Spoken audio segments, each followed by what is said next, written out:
ہرقل شاہ روم نے قریش کے قافلے میں ایک آدمی بلانے کو بھیجا، اور اس وقت یہ لوگ تجارت کے لیے ملک شام گئے ہوئے تھے، اور یہ وہ زمانہ تھا جب رسول اللہ صلی اللہ علیہ وسلم نے قریش اور ابو سفیان سے ایک وقتی عہد کیا ہوا تھا۔ جب ابو سفیان اور دوسرے لوگ ہرقل کے پاس ایلیا پہنچے جہاں ہرقل نے دربار طلب کیا تھا، اس کے گرد روم کے بڑے بڑے لوگ، علماء، وزراء و امراء بیٹھے ہوئے تھے۔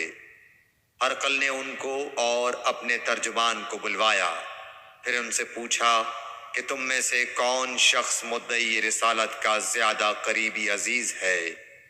ابو سفیان کہتے ہیں کہ میں بول اٹھا کہ میں اس کا سب سے زیادہ قریبی رشتہ دار ہوں۔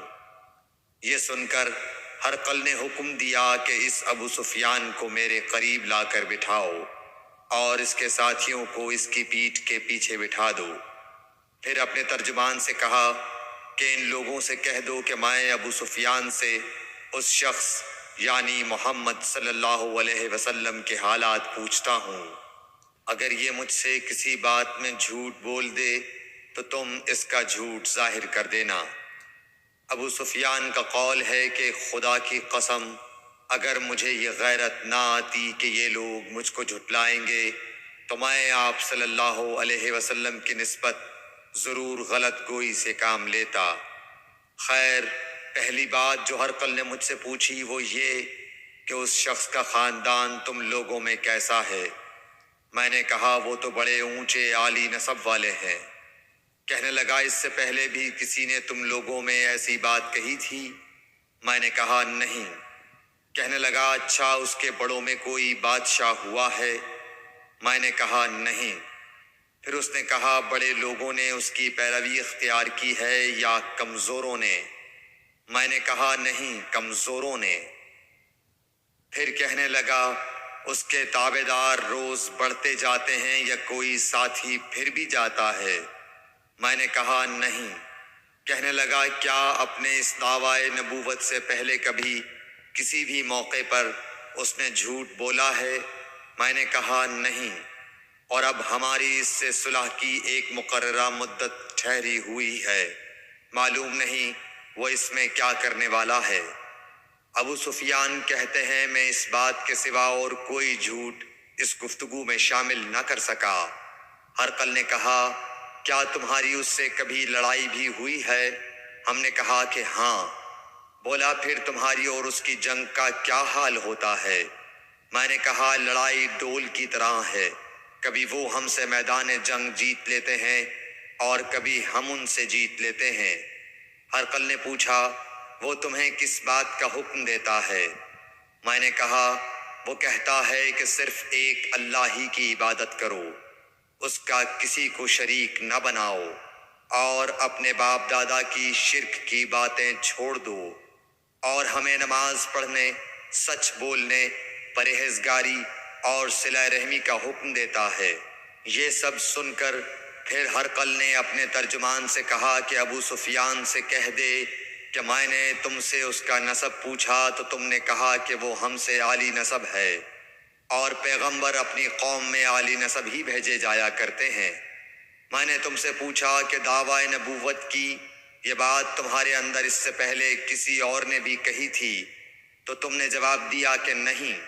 تب میں نے اپنے دل میں کہا کہ اگر یہ بات اس سے پہلے کسی اور نے کہی ہوتی تو میں سمجھتا کہ اس شخص نے بھی اسی بات کی تقلید کی ہے جو پہلے کہی جا چکی ہے۔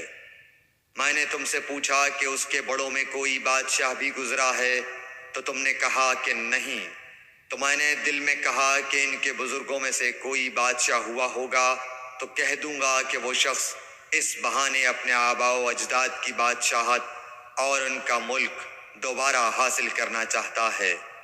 اور میں نے تم سے پوچھا کہ اس بات کے کہنے یعنی پیغمبری کا دعویٰ کرنے سے پہلے تم نے کبھی اس کو دروغ گوئی کا الزام لگایا ہے؟ تم نے کہا کہ نہیں۔ تو میں نے سمجھ لیا کہ جو شخص آدمیوں کے ساتھ دروغ گوئی سے بچے وہ اللہ کے بارے میں کیسے جھوٹی بات کہہ سکتا ہے۔ اور میں نے تم سے پوچھا کہ بڑے لوگ اس کے پیرو ہوتے ہیں یا کمزور آدمی؟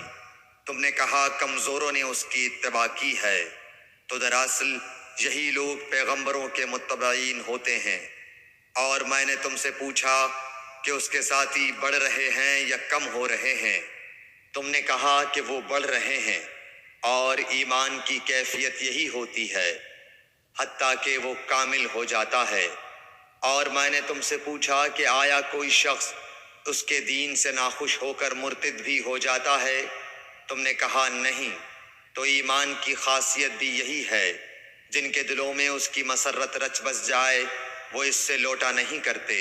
اور میں نے تم سے پوچھا کہ آیا وہ کبھی عہد شکنی کرتے ہیں؟ تم نے کہا نہیں۔ پیغمبروں کا یہی حال ہوتا ہے، وہ عہد کی خلاف ورزی نہیں کرتے۔ اور میں نے تم سے کہا کہ وہ تم سے کس چیز کے لیے کہتے ہیں؟ تم نے کہا کہ وہ ہمیں حکم دیتے ہیں کہ اللہ کی عبادت کرو، اس کے ساتھ کسی کو شریک نہ ٹھہراؤ، اور تمہیں بتوں کی پرستش سے روکتے ہیں، سچ بولنے اور پرہیزگاری کا حکم دیتے ہیں۔ لہٰذا اگر یہ باتیں جو تم کہہ رہے ہو سچ ہیں تو ان قریب وہ اس جگہ کا مالک ہو جائے گا کہ جہاں میرے یہ دونوں پاؤں ہیں۔ مجھے معلوم تھا کہ وہ پیغمبر آنے والا ہے، مگر مجھے یہ معلوم نہیں تھا کہ وہ تمہارے اندر ہوگا۔ اگر میں جانتا کہ اس تک پہنچ سکوں گا تو اس سے ملنے کے لیے ہر تکلیف گوارا کرتا۔ اگر میں اس کے پاس ہوتا تو اس کے پاؤں دھوتا۔ ہرقل نے رسول اللہ صلی اللہ علیہ وسلم کا وہ خط منگایا جو آپ نے وحیہ کلبی رضی اللہ تعالیٰ عنہ کے ذریعے حاکم بصرہ کے پاس بھیجا تھا، اور اس نے وہ ہرقل کے پاس بھیج دیا تھا۔ پھر اس کو پڑھا تو اس میں لکھا تھا، اللہ کے نام کے ساتھ جو نہایت مہربان اور رحم والا ہے۔ اللہ کے بندے اور اس کے پیغمبر محمد صلی اللہ علیہ وسلم کی طرف سے یہ خط ہے شاہ روم کے لیے۔ اس شخص پر سلام ہو جو ہدایت کی پیروی کرے۔ اس کے بعد میں آپ کے سامنے دعوت اسلام پیش کرتا ہوں۔ اگر آپ اسلام لے آئیں گے تو دین و دنیا میں سلامتی نصیب ہوگی، اللہ آپ کو دوہرا ثواب دے گا۔ اور اگر آپ میری دعوت سے روگردانی کریں گے تو آپ کی رعایا کا گناہ بھی آپ ہی پر ہوگا۔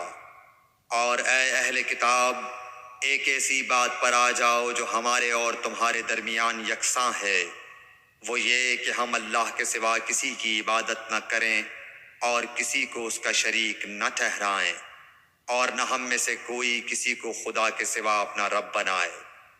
پھر اگر وہ اہل کتاب اس کتاب سے منہ پھیر لیں تو مسلمانوں، تم ان سے کہہ دو کہ تم مانو یا نہ مانو، ہم ایک خدا کے اطاعت گزار ہیں۔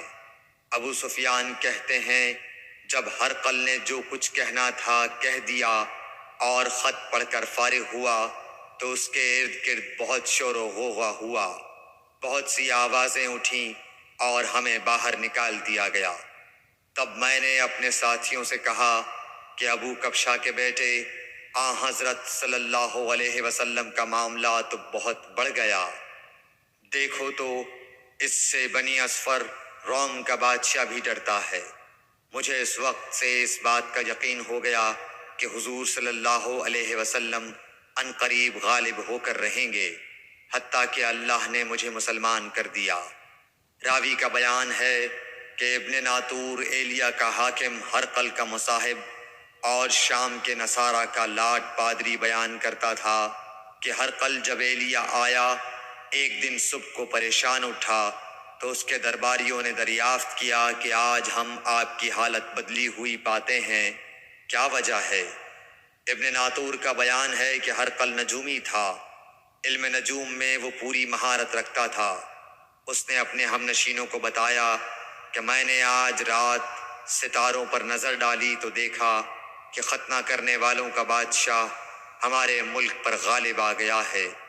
بھلا اس زمانے میں کون لوگ ختنہ کرتے ہیں؟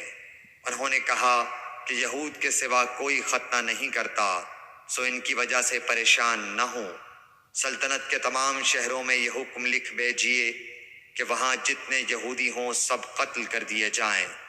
وہ لوگ انہی باتوں میں مشغول تھے کہ ہرقل کے پاس ایک آدمی لایا گیا جسے شاہ غسان نے بھیجا تھا۔ اس نے رسول اللہ صلی اللہ علیہ وسلم کے حالات بیان کیے۔ جب ہرقل نے سارے حالات سن لیے تو کہا کہ جا کر دیکھو وہ ختنہ کیے ہوئے ہے یا نہیں۔ انہوں نے اسے دیکھا تو بتلایا کہ وہ ختنہ کیا ہوا ہے۔ ہرقل نے جب اس شخص سے عرب کے بارے میں پوچھا تو اس نے بتلایا کہ وہ ختنہ کرتے ہیں۔ تب ہرقل نے کہا کہ یہی محمد صلی اللہ علیہ وسلم اس امت کے بادشاہ ہیں جو پیدا ہو چکے ہیں۔ پھر اس نے اپنے ایک دوست کو رومیہ خط لکھا اور وہ بھی علم نجوم میں ہرقل کی طرح ماہر تھا۔ پھر وہاں سے ہرقل حمص چلا گیا۔ ابھی حمص سے نکلا نہیں تھا کہ اس کے دوست کا خط اس کے جواب میں آ گیا۔